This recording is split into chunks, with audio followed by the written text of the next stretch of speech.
మరి నిన్న ఒక ఆయన ప్రమాణ స్వీకారం చేశాడు. ఇంకా ఇప్పుడు మనం చూద్దాం ఏంది, ఈయనకు ముఖ్య సలహాదారుడు యనుమల రేవంత్ రెడ్డికి ఈయనకు ఎందుకు ముఖ్య సలహాదారుడు. ఈ ముఖ్య సలహాదారులు ఏం చేస్తున్నారు? వీళ్ళు ఏం సలహాలు ఇస్తారు? రాష్ట్ర ప్రభుత్వానికి ఫీజు రియంబర్స్మెంట్ చెల్లించమని సలహాలు ఇస్తారా? లేదా ఫీజు రియంబర్స్మెంట్ ఎట్లా ఎగ్గొట్టాలని సలహాలు ఇస్తారా? ఈ సుదర్శన్ రెడ్డి అంటే ఆయన సీనియర్ నాయకుడు. ఈ సీనియర్ నాయకుడికి మంత్రి పదవి ఇవ్వకపోతే అలిగాడు, మొత్తానికి అలిగాడు. నాకు మంత్రి పదవి ఇవ్వరాని ఆయన పార్టీతోటి మొత్తం ఈ డిటాచ్మెంట్లోకి వెళ్ళిపోయాడు. ఇప్పుడు ఆయనను బుజ్జగించి రేపు రాబోయే స్థానిక ఎన్నికల్లో ఆయన సేవలను వినియోగించుకోవడానికి మంత్రి పదవి ఇవ్వక మళ్ళా రెడ్డి వర్గానికి మంత్రి పదవి ఇస్తే ఇట్లాంటి మళ్ళీ వ్యతిరేకత వస్తుంది అనే భావనతోటి ఆయనను ముఖ్య సలహాదారుగా పెట్టుకున్నారు. మరి ఈయన ముఖ్య సలహాదారుగా పెట్టుకుంటే ఆయన ఊరికినే అవుతుందా? అది ఒక క్యాబినెట్ ర్యాంక్ ఉంటుంది.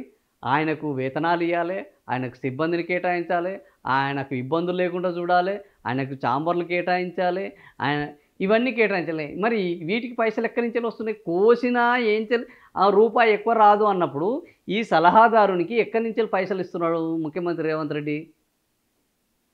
ఈ పైసలు జనాలే కావా? ఇప్పుడు ఈయన సలహాదారు అంటే ఇవాళ ఒక్కటే రోజు ఉండిపోతాడా? ఏకదున్కా సుల్తానా? కాదు కదా. 2 ఏళ్ళు ఉంటాడు, ఆ తర్వాత ఇంకో 2 ఏళ్ళు ప్రభుత్వం అయిపోయేంత వరకు ఈయన సలహాదారుడుగా ఉంటాడు. ఇప్పుడు ఆయన ఉండాలనుకుంటే, లేదంటే మంత్రిగా చేయాలి. కానీ అంతకు తగ్గిస్తే మళ్ళీ రేపు ఆయన రెబల్గా మారుతాడు. సో ఇట్లా ఇందులో ఏంది ఇంత పెద్ద ప్రచారం వేసుకున్నారు. ఇది పుణ్యానికి వచ్చినాయి ఈ పైసలు. ఈ పైసలు ఎక్కడి నుంచి వచ్చినాయి? ఈ పైసలు ఒక కాలేజీకి ఇవ్వచ్చు కదా. ఈరోజు ఒక కాలేజీ ఫీజు అయిపోతుంది, ఒక కాలేజీకి బకాయిలు అయిపోతాయి. ఈరోజు ఈ ఒక్క దాంట్లోనే కాదు, ప్రతి దాంట్లో అన్నిట్లలో వేశారు. అన్ని పత్రికలు ఇగో ఇది ఈ పత్రికలలో వేసే యాడ్లతోటి నువ్వు ఇంత పొదుపరి నాకు తెలివి ఉన్నది, నాకు దిమాకు ఉన్నది, నేనేమన్నా ఎడ్డిబాగులు ఉన్నా అని ఎన్నికలప్పుడు మస్తు ప్రచారం చేశారు కదా. మరి ఈ పత్రికలకు ఎందుకు గిత్త యాడ్లు? ఈ పత్రికలు ఇచ్చే యాడ్లు ఆ ఫీజు రియంబర్స్మెంట్ ఇవ్వచ్చు, ఆరోగ్యశ్రీ ఇవ్వచ్చు, ఆ ముసలోళ్ళకు పెన్షన్లు సెటిల్మెంట్ చేయొచ్చు, ఆ దివ్యాంగులకు ఒక నెలన్న ఏంది పెన్షన్లు పెంచి ఇవ్వచ్చు, ఇచ్చిన ఆమె నెరవేర్చుకోవచ్చు. మరి ఇవి ఏమీ చేయవు. కనీసం ఒక కాలేజీకి ల్యాప్టాప్లు ఇవ్వచ్చు, ఒక కాలేజీలో స్కూటీలు ఇవ్వచ్చు. ఏమి ఇది రూపాయికు 2 రూపాయలకు వచ్చే యాడ్ కాదు కదా. లక్షల రూపాయలు ఇవ్వాలి కదా వీళ్ళకు. ఈ లక్షల రూపాయలు ఇవి ఆ ముఖ్య సలహాదారులను పెట్టుకోవడం ఎందుకు? ఈ లక్షల రూపాయలు యాడ్లు ఇచ్చుకోవడం ఎందుకు? ఈ ప్రభుత్వం యొక్క ధనాన్ని వృధా చేయడం ఎందుకు? అంటే ప్రభుత్వానికి వాళ్ళకు ప్రజల యొక్క సంక్షేమం కాదు, వాళ్ళ యొక్క రాజకీయమే ముఖ్యంగా మారిపోయింది. వాళ్ళ కుర్చీని వాళ్ళు కాపాడుకోవడమే ముఖ్యంగా మారిపోయింది.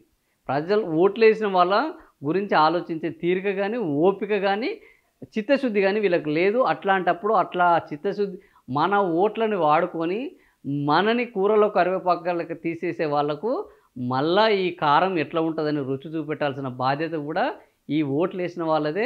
ఈ ఓట్లు వేసిన వాళ్ళకి ఇప్పుడు సరైన సమయము సందర్భం లభించింది. వాళ్ళు అసలు ఈయనెవరు, ఈయనని ఇప్పుడు ఈయన సలహాదారుగా ఈయన వచ్చి ఈయన కొత్తగా చేసేది ఏమున్నది? ఈయన ఇప్పుడు సలహాదారుగా వచ్చి ఈయన కొత్తగా చేసేది ఉంది. ఈయన మంత్రిగా పనిచేశాడు. ఇప్పుడు సలహాదారుగా వచ్చి ఆయన ఏం చేయాలి? ముఖ్యమంత్రికి సలహాలు ఇవ్వడానికి లేరా? మొత్తం అధికార యంత్రాంగం మొత్తం ఉన్నది. అలా ఐఏఎస్ ఆఫీసర్లు ఉన్నారు, ఐపీఎస్ ఆఫీసర్లు ఉన్నారు, ఐఎఫ్ఎస్ ఆఫీసర్లు ఉన్నారు. ఇంతమంది అధికారులు ఉండగా వీళ్ళందరినీ కాదని సలహాదారులు పెట్టుకోవడం గతంలో పెట్టుకోలేదంటే కానీ ఇప్పుడు ఏ పరిస్థితులు ఉన్నది ఈ ప్రభుత్వము?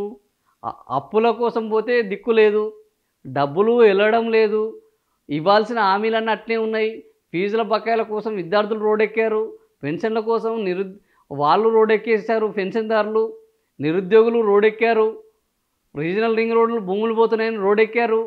ఇట్లా ప్రతి వర్గము ఈరోజు రోడ్డెక్కి ధర్నాలు, ఆందోళనలు, నిరసనలు ప్రదర్శిస్తుంటే నవ్వుపోతారు కాక నాకేంటి సిగ్గు అన్నట్టు ఈరోజు ఈ ప్రభుత్వం ఏం చేస్తున్నది? సలహాదారులను నియమించుకుంటున్నది, మంత్రులని ప్రమాణ స్వీకారం చేస్తున్నది, వాళ్ళతోటి లొల్లి పెట్టుకుంటున్నది. వాళ్ళ లొల్లిని కాంప్రమైజ్ చేసుకోవడానికి వాళ్లకు మళ్ళీ ఖజానా నుంచి డబ్బులను ఖర్చు చేసే కార్యక్రమం చేపట్టింది. సో ఈ రకంగా ఈరోజు ఇది కళాశాలల బంద్ ఇది మళ్ళీ కళాశాలలు ఓపెన్ కావాలంటే కళాశాలలు ఓన్లీ బంద్ చేస్తే సరిపోదు, డోర్ టు డోర్ ప్రచారం చేయాలి. ఈ కాంగ్రెస్కు సరైన గుణపాఠం వచ్చే విధంగా ఈ జూబ్లీ హిల్స్ ఉప ఎన్నికలను వాడుకోవాలి.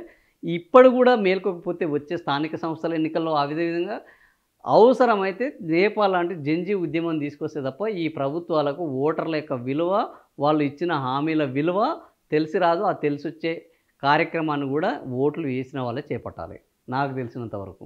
సో ఇక జనాలు ఏం చేస్తారనేది వాళ్ళకి సంబంధించిన వాళ్ళు నిర్ణయం తీసుకోవాల్సిందే ఇది.